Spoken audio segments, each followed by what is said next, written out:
Bom, antes de tudo um recado, né? Aqueles que tiverem interesse em visitar as nossas páginas no Facebook e na rede de computadores, os endereços aparecem na descrição do vídeo. Bom, surpreendeu a nós e provavelmente surpreendeu a muitos daqueles que acompanham política.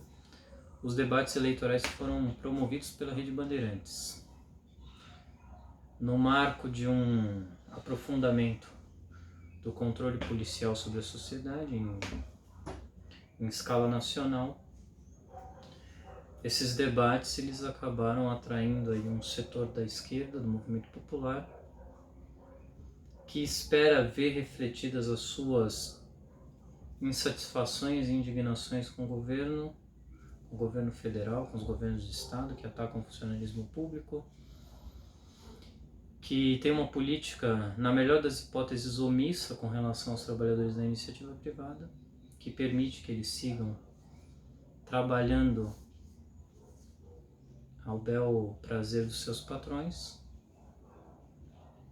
No marco de tudo isso, o ambiente eleitoral ainda segue cativando um público que é apresentado e se apresenta como sendo representante dos trabalhadores, do movimento organizado dos trabalhadores. Bom, na verdade o debate mostra justamente aquilo que todos nós desconfiávamos. A esquerda diluiu o seu programa de uma maneira tão absoluta e completa que confundir esse programa com o programa da direita é praticamente inevitável.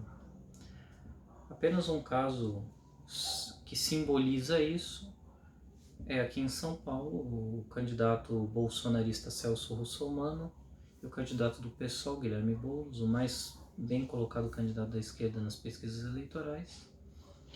Eles apresentam aí como carro-chefe do seu programa eleitoral a criação de um auxílio emergencial durante a pandemia, enquanto durar,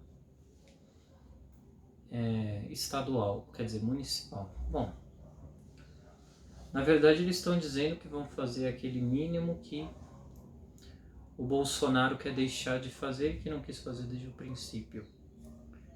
E esse mínimo, ele tem uma série de condicionantes. Quer dizer, se a prefeitura com orçamento enxuto,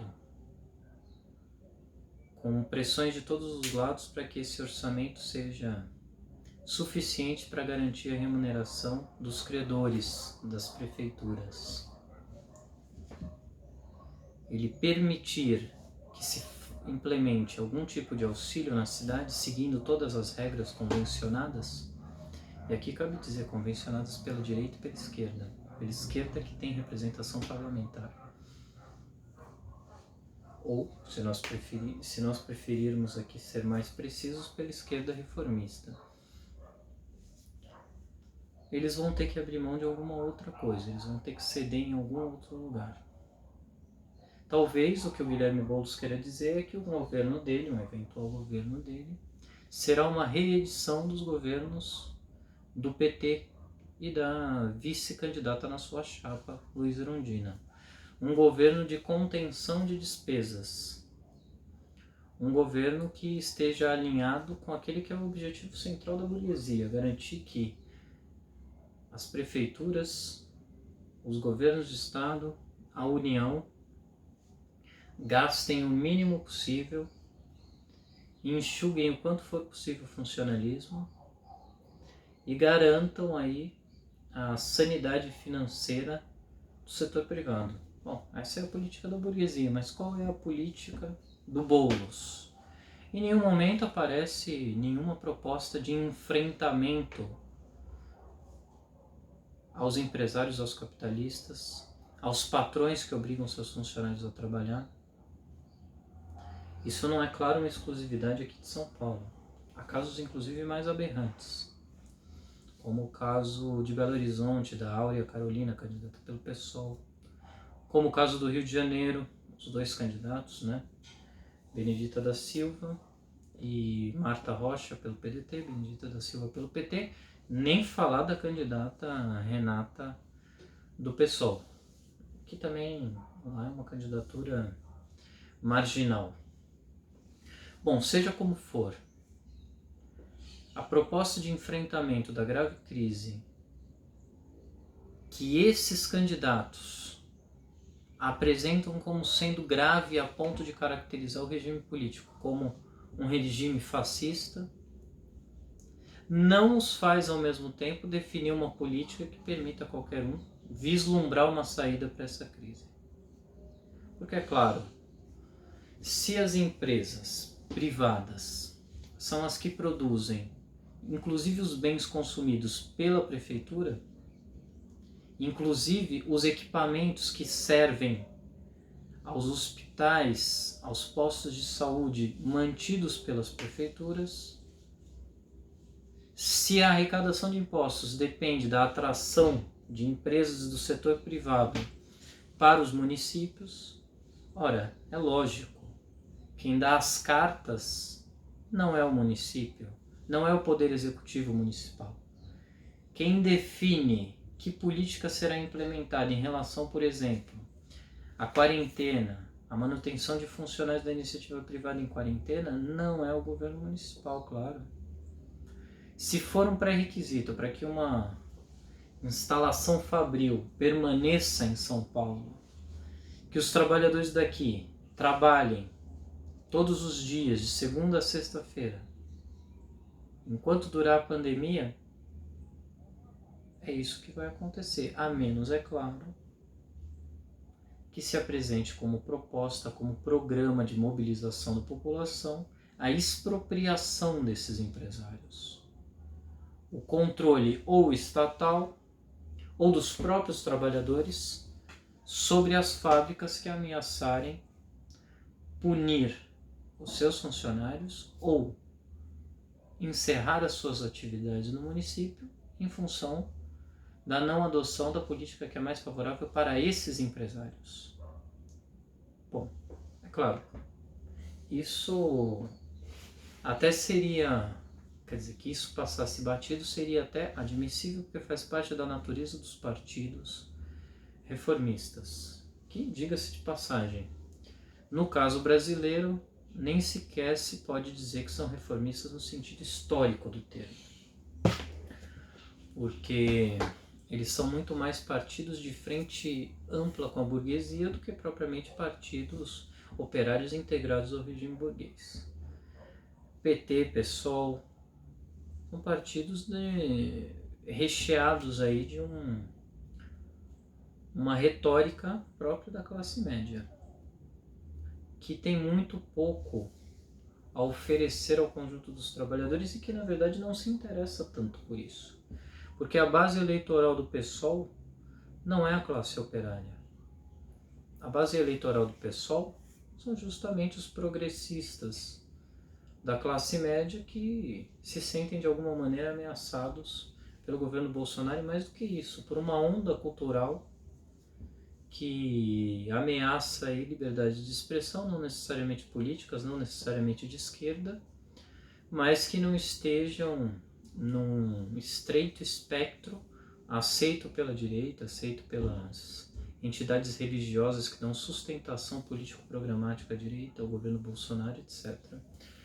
Bom, a situação do PT tem uma relevância muito grande para o quadro eleitoral, porque o PT em parte se submete, é claro, às políticas da burguesia, como sempre fez. Mas o PT sempre teve uma expressão sindical e uma expressão dentro do movimento sem terra que dava um perfil diferente à política do partido. E esse perfil tem sido parcialmente abandonado pelos candidatos, alguns orientados por publicitários ou por elementos que fazem parte da classe média, que entendem que a classe operária já não é mais um conjunto coeso que tenha expectativas unificadas e que sirva para eleger um ou outro candidato. Quer dizer, o discurso do PT tem confluído para o discurso dessa esquerda já sem nenhuma perspectiva econômico-social de transformação, que é representada tipicamente por partidos como o PSOL, o PCB, nos Estados Unidos uma ala do Partido Democrata que pode ser perfeitamente comparada com o PSOL. Mas uma coisa a gente deve dizer claramente para aqueles que acham que esses partidos cumprem uma função positiva dentro do regime político, dentro da luta do movimento operário. Se você abrir mão do seu programa político, se um partido abrir mão do seu programa político, ele não pode vencer. Na melhor das hipóteses, ele pode eleger um prefeito, um governador, ou eventualmente até um presidente da República, submetido a um programa que não atende às aspirações do movimento operário, do conjunto dos trabalhadores. Foi isso que aconteceu com o Partido dos Trabalhadores, mas foi isso que aconteceu também com o PSOL sempre que o PSOL foi governo. Há figuras, inclusive, do PSOL que foram governo quando eram ainda do PT. Luiz Erundina é um exemplo clássico. Mas, além dela, Edmilson Rodrigues, em Belém do Pará. O Randolfo Rodrigues exerceu um mandato como senador pelo PSOL. Hoje está mais do que nunca integrado ao regime que alguns setores do PSOL dizem que o partido combate. Não, o PSOL ele cumpre uma função oposta dessa, independentemente do que pensem os seus militantes. O PSOL está aí para avalizar o regime político. Financiamentos de campanha que vieram à tona e que promoveram aí um debate dentro do PSOL e fora do PSOL.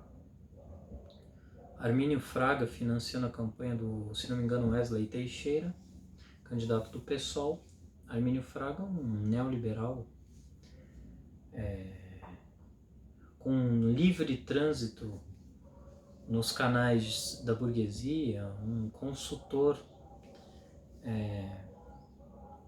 que costuma ser convidado pela Globo para opinar sobre os programas mais polêmicos da burguesia e que dizem respeito à condição de trabalho e de vida da classe operária. Quer dizer, quando a burguesia começa a achar necessário e preciso privatizar alguns setores, demitir funcionários de uma empresa pública qualquer, vender uma empresa a preço de banana, ou entregar uma empresa a preço de banana, acabar com a aposentadoria do funcionalismo público de alguma cidade, de algum estado do país. Quando isso acontece, Armínio Fraga é chamado. Bom, ele financia um candidato do PSOL. Luciana Genro, candidata a presidenta pelo partido, já havia sido financiada por grandes grupos capitalistas, Gerdau, Zafari e outros. O candidato que acabou abrindo mão da sua candidatura, o candidato natural do PSOL à Prefeitura do Rio de Janeiro, Marcelo Freixo, defende encarnecidamente a necessidade de que o partido aceite financiamento desses empresários. Ora, mas o financiamento desses empresários deve significar alguma coisa, pelo menos para esses empresários. Afinal de contas, ninguém paga ao seu algoz uma quantia considerável, esperando que ele vá cumprir a sua missão, que é matar o empresário que o financia. Quer dizer, não existe isso. Porque Armínio Fraga financiaria um candidato que tem como perspectiva política combater os especuladores e os bancos? Não faz sentido isso. Por que razão a Gerdau financiaria a Luciana Genro se ela imaginasse que a sua lucratividade fosse reduzida caso ela se elegesse presidenta da República? É preciso encarar isso com naturalidade, mas é preciso tirar as conclusões disso publicamente e tentar convencer os militantes honestos do PSOL de que o PSOL é um partido que está a reboque da burguesia, que é um partido totalmente submisso à política da burguesia. Não há nenhuma perspectiva de luta aberta por esses partidos. Nem do PT, nem do PCdoB, nem do PSOL, nem do PCB. Vamos mais além. Nem dos partidos centristas, PSTU MRT, na verdade, estão todos aí empenhados em eleger algum candidato, independentemente do efeito que as eleições têm sobre a consciência dos trabalhadores. Aqueles setores mais conscientes rejeitam completamente o processo eleitoral. Consideram esses debates, por exemplo, como verdadeiros circos de horror, onde cada candidato diz aquilo que lhe convém, que vem à cabeça, independentemente de precisar da satisfação a respeito do que quer que seja. Não há nenhuma alteração política significativa que justifique tomar partido de um ou de outro candidato. Os programas parecem todos muito parecidos, e de fato são muito parecidos, porque nenhum deles toca nas questões fundamentais. Quer dizer, uma das questões fundamentais é essa que eu citei, que deveria aparecer em todos os debates públicos dos quais a esquerda participasse. O Estado, em todas as suas esferas, é refém dos interesses do setor privado. É o setor privado, em última instância, que define que políticas podem e que políticas não podem ser implementadas por um prefeito, por um governador ou pelo que seja. Sem dizer isso, fica absolutamente às cegas aquele que ouve o debate. Ora, naturalmente, se alguém tem aí alguma expectativa de mexer com os interesses defendidos pelos grandes empresários, ele tem que dizer como confrontar esses empresários se ele espera angariar algum apoio, alguma simpatia da população. E quando ele não o faz, ele abre aí uma brecha por onde ele pode fugir caso seja eleito, para justificar o fato de não ter implementado os programas que pretendia implementar. Essa história se repetiu várias e várias vezes. E há setores que querem repeti-la mais uma vez.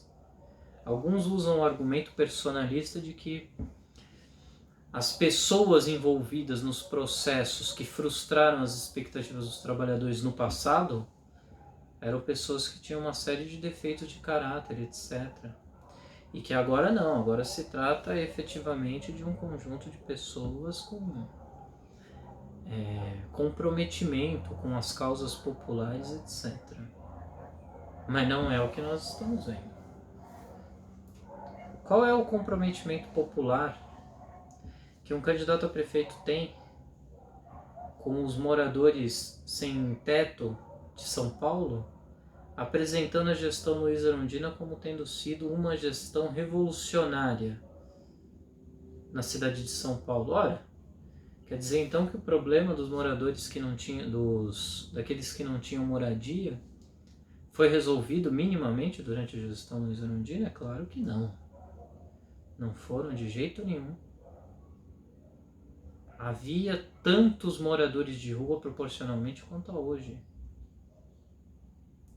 Quais foram, na verdade, os feitos que se poderia apresentar a essa suposta base que o Guilherme Boulos tem aqui em São Paulo, que justificariam os elogios que ele faz à administração Luiz Erundina? Ele está apresentando o modelo do fracasso, do combate e perseguição às greves, que é uma marca da administração Luiz Erundina, que é uma marca da administração Clécio Luiz em Macapá, do PSOL, que é uma marca do PSOL. Na verdade, dentro e fora dos sindicatos, porque, olha, a política do PSOL dentro dos sindicatos, a política do PSOL, do PCdoB, a política do PT dentro dos sindicatos, há muito tempo, é exclusivamente de conter a mobilização dos trabalhadores, de impedir um confronto direto entre um movimento massivo da população contra os empresários, contra os governos, e de desencadear assim um processo que permitisse que esse movimento popular, que os sindicatos tivessem uma ambição maior em relação às conquistas que a organização do movimento operário pode tornar possíveis. Veja, a reforma que eles propõem não é reforma nenhuma, é a manutenção de todo o aparelho burocrático estatal hoje existente. A esquerda, que participa desses debates, que volta todos os seus olhos para as eleições, ela é um obstáculo à organização dos trabalhadores. Ela deve ser combatida. É preciso não só combatê-la do ponto de vista negativo, e nem principalmente combatê-la do ponto de vista negativo. É preciso oferecer uma alternativa. É preciso criar focos de resistência em todos os sindicatos. É preciso oferecer propostas de unificação da classe operária que forcem as burocracias dos partidos de esquerda, das direções de sindicato, a se desmascararem, a mostrarem a sua verdadeira face. É preciso fazer com que os trabalhadores das bases desses sindicatos, das bases dos movimentos populares, consigam ver refletidas as suas expectativas de mobilização num setor que esteja de fato engajado na organização do movimento popular. As greves que hoje parecem um sonho distante para a maioria esmagadora dos trabalhadores, inclusive do funcionalismo público, que tem condições mais favoráveis para desencadear movimentos grevistas, elas se devem em grande medida a uma análise realista que os trabalhadores fazem a respeito das últimas greves que foram conduzidas pelas burocracias sindicais e pelos partidos de esquerda, que na verdade são greves de expectativas inconstantes da burocracia em relação à capacidade do movimento. Não são esforços genuínos para mobilizar as categorias e fazer com que elas excedam todos os limites estabelecidos pela burguesia e consigam ver atendidas as suas reivindicações na marra, na força, impondo essas reivindicações, que é a única maneira de fazer com que as reivindicações do movimento operário sejam atendidas pela burguesia. Sem isso, nós estamos, na verdade, alimentando as piores ilusões que se poderia ter. O movimento sindical está destroçado. Não há mais base de sustentação para nenhum partido de esquerda, porque a classe operária se dispersou completamente e aqueles setores que ainda não foram dispersos estão completamente desesperançados, perderam o interesse. Os setores mais ativos já estão também sem esperanças de conseguir mobilizar o setor inativo para qualquer tipo de campanha. Isso, na verdade, é um círculo vicioso que arrasta também a esquerda para o caminho improdutivo, ou muito pior do que improdutivo, para a ribanceira, para a beira do abismo, que é o identitarismo, a priorização de pautas relacionadas a pequeníssimas concessões que a burguesia pode fazer em relação a setores oprimidos da população. Como, eventualmente, por exemplo, criar um sistema de cotas que permita o ingresso de alunos negros ou mesmo pobres na universidade. Enquanto isso, a maioria esmagadora da população está correndo atrás de um emprego, aceitando os piores salários que lhes são oferecidos. Bom, houve um retrocesso geral em relação a todas as questões mais significativas. Jornada de trabalho tem sido ampliada constantemente. Direito de greve, ou seja, o direito de reivindicar um reajuste salarial compatível com o aumento da inflação, está praticamente eliminado do cenário político geral do país. As remunerações têm caído. Proteção contra demissão injustificada praticamente não existe. No comércio, que emprega cerca de 70% da mão de obra ativa no Brasil, se demite livremente, às vezes se contrata sem registro de carteira. E qual é a reação que se tem em relação a isso? Nem no discurso político eleitoral se chama a atenção para o fato de que a base social poderia permitir à esquerda resistir aos ataques que são feitos contra o conjunto dos trabalhadores, nem no discurso se faz referência a esses fatos que são os fatos centrais.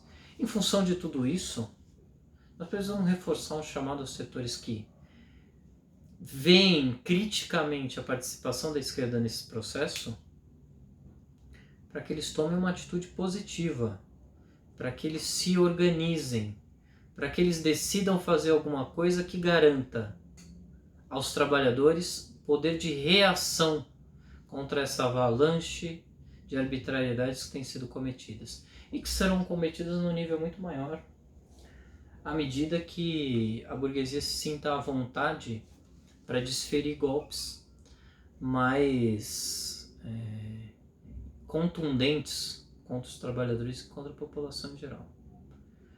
Devemos defender um programa que diga claramente que as reivindicações dos trabalhadores devem ser atendidas independentemente de quaisquer outras considerações.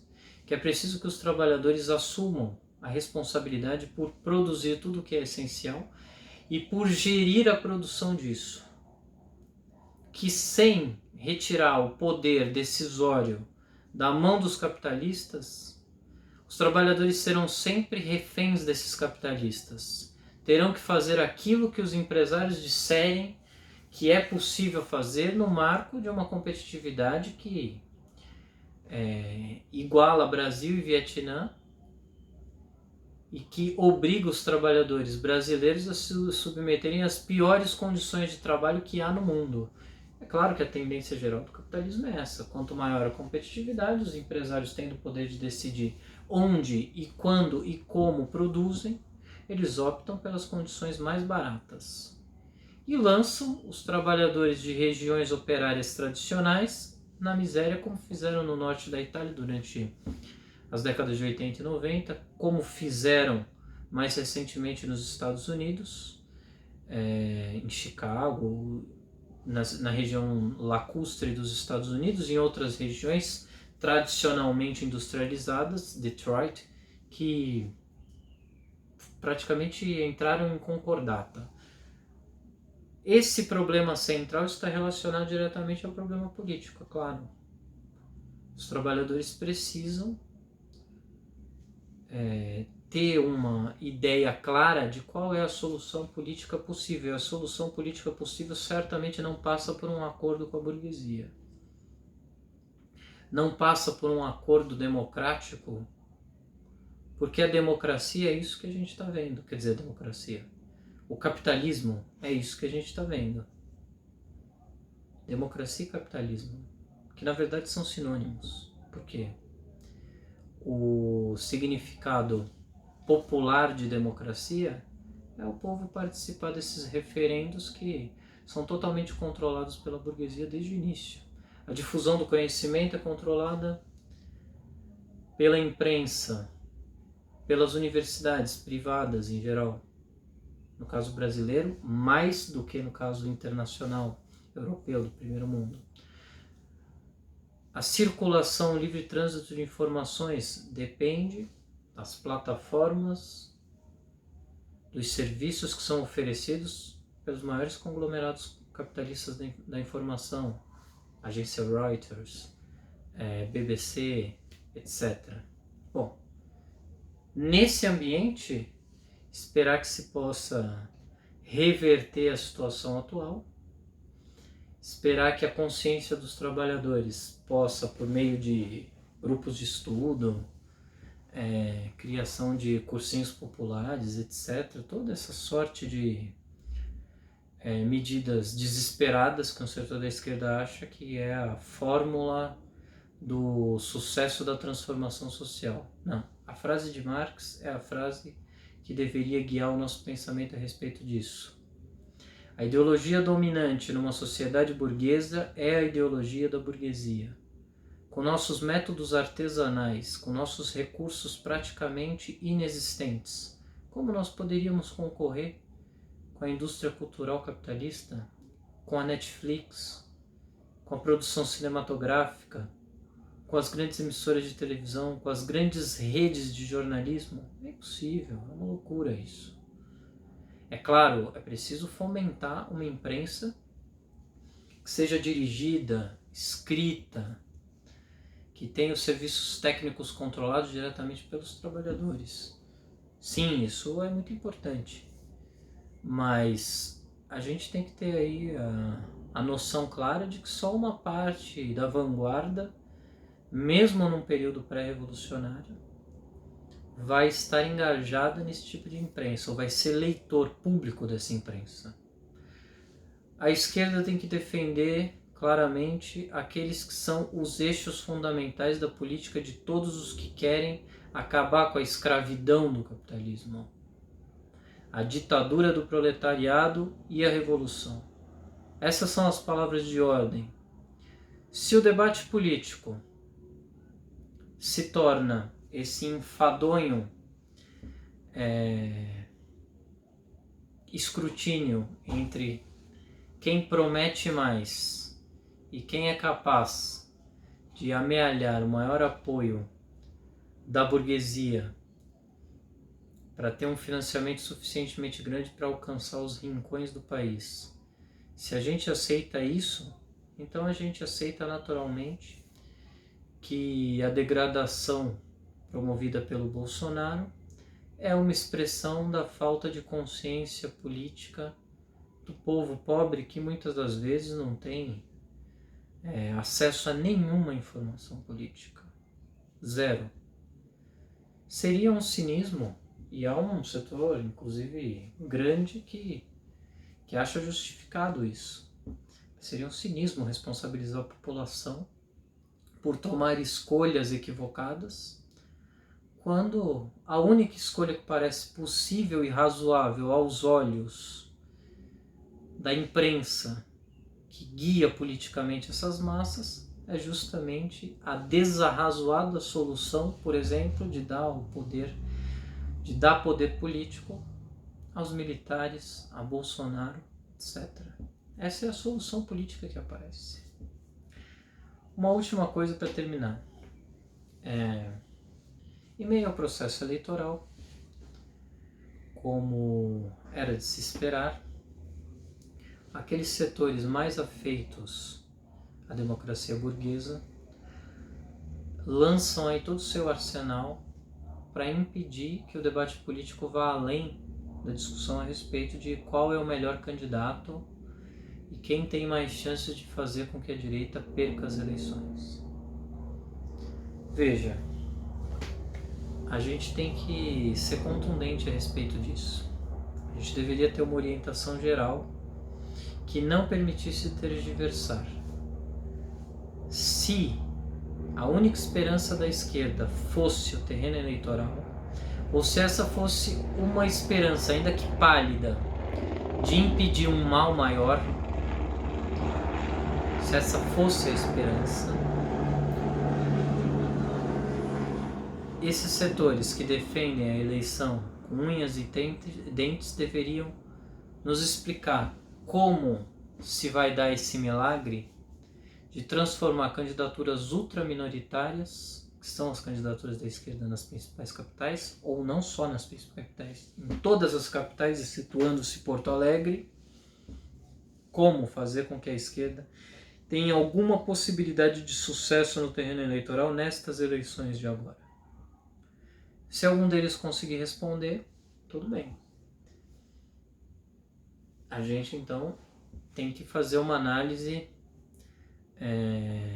muito profunda para entender os nossos próprios erros. Porque todos os indícios apontam para um fracasso eleitoral nunca antes visto da esquerda e do movimento popular. Em todas as principais capitais e em todas as cidades com mais de 200 mil habitantes, onde pode haver segundo turno. Essa é a situação que, sem reconhecê-la, nós não conseguimos dar nenhum passo em direção a lugar nenhum. E em reconhecendo, nós não podemos parar no primeiro passo. Porque parar no primeiro passo, no reconhecimento de que as eleições implicarão numa derrota avassaladora de toda esquerda, seria dizer que o movimento operário é refém das eleições e não pode avançar para além delas. Tem que aceitar o resultado eleitoral, como Guilherme Boulos disse um dia depois da eleição do Jair Bolsonaro, porque é assim que se evita que os fascistas tenham um pretexto para acabar com um pouco que resta de democracia. Na verdade, eles estão acabando com um pouco que resta de democracia, e a esquerda permanece passivamente observando.